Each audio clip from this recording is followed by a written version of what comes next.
Nous sommes sur la deuxième partie, voilà, de notre message. Et ici, nous voyons quelque chose de très important, la panique. Lorsqu'il y a eu le vent, on va revenir sur le passage de Matthieu chapitre 8. Matthieu chapitre 8, le verset 23 à 27.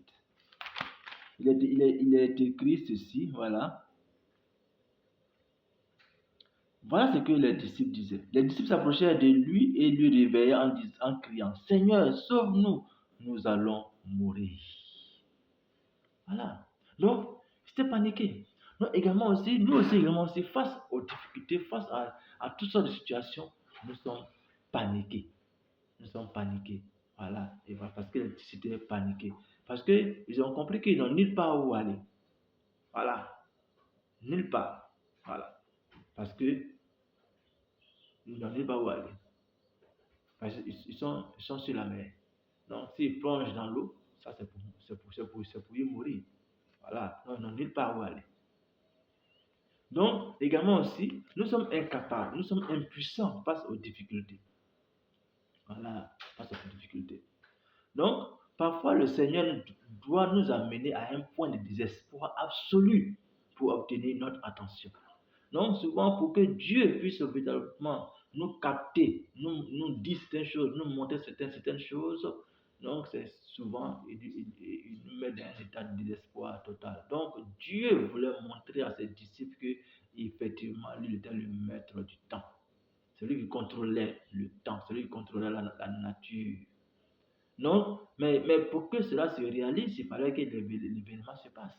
S'il n'y a pas d'événement, comment est-ce que Jésus pouvait calmer la tempête? Voilà. Donc également, s'il n'y a pas de difficultés dans ta vie, comment tu peux voir la grandeur du Seigneur Jésus-Christ? Si dans ta vie, il n'y a pas de persécution, il y a pas de problème dans ta vie, comment tu peux voir Dieu réellement s'exprimer en toi? Tu ne peux jamais voir cela. Et tu ne peux jamais comprendre Dieu. Voilà. Tu vas toujours te dis que c'est toi qui es hyper intelligent, c'est toi qui fais toutes choses, c'est toi qui connais toutes choses. Alors que nous tous nous sommes déjà prêts. Donc, ici, on voit une grande peur s'est mêlée à une lueur de foi. Bien qu'ils avaient la foi, mais la peur s'est installée. La peur s'est installée. Donc, beaucoup se tournent vers Dieu quand les ressources sont épuisées. Parce que ici, les disciples se sont tournés vers Dieu. Parce que vraiment, ça n'allait plus. Donc, également aussi, beaucoup se tournent vers Dieu lorsque les ressources sont épuisées. Lorsque, selon eux, ils ont tout tenté, ça n'a pas marché. Donc, ils vont se tourner maintenant vers Dieu. Comme la femme atteinte d'une perte de sang pendant 12 ans. Voilà. Elle a tout essayé. Humainement, elle a tout essayé. Mais elle a compris que humainement, ce n'était pas possible. Voilà. Donc, également, c'est ça notre cas. Nous aussi, également aussi, souvent, on perd le temps en essayant humainement, alors qu'en réalité, on est incapable de pouvoir résoudre et n'importe quel problème, on est incapable de pouvoir le résoudre. Sans Dieu, aucun problème ne peut se résoudre de lui-même. Donc, mais ce qui est important de savoir est que Dieu se réjouit toujours lorsque nous tournons vers lui. Voilà, selon Somme chapitre 10, verset 1 et le Somme 44, verset 23 à 24.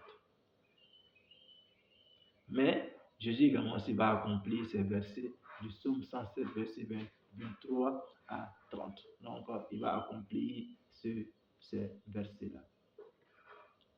Donc, en un mot, le croyant qui est conscient de la puissance et de l'amour, le croyant qui est conscient de la puissance et de l'amour de Dieu, n'a aucune raison de craindre quoi que ce soit. N'a aucune raison de craindre quoi que ce soit. Nos faiblesses font partie de nous, à telle enseigne qu'après avoir vu les grandes œuvres de Dieu, nous succombons encore au doute et à la peur. Israël a vu de grandes choses que Dieu a accomplies dans leur existence. Mais ils ont toujours murmuré contre Dieu. Ils ont même douter même de Dieu. On va prendre un exemple, le cas d'Élie par exemple. Élie, après avoir tué tous les prophètes Baal et Astarté, voilà, les prophètes Baal et Astarté, mais pardonnez-moi, pardon. Mais Élie a eu peur de Jézabel. Il a eu peur de Jézabel et a fui. Et a fui. Donc, notre foi doit être constamment fortifiée. Parce qu'on va avoir les épreuves, on va avoir les difficultés, on va avoir les persécutions. Ça, c'est clair. En tant que chrétien, on va vivre cela. Voilà. Et notre foi doit être chaque fois, constamment, régulièrement fortifiée. Et c'est ce que la parole nous montre dans Luc 17, verset 5 et Marc 9, verset 24. Gloire à Dieu.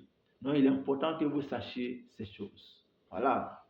Maintenant, voyons maintenant le pouvoir. Le pouvoir.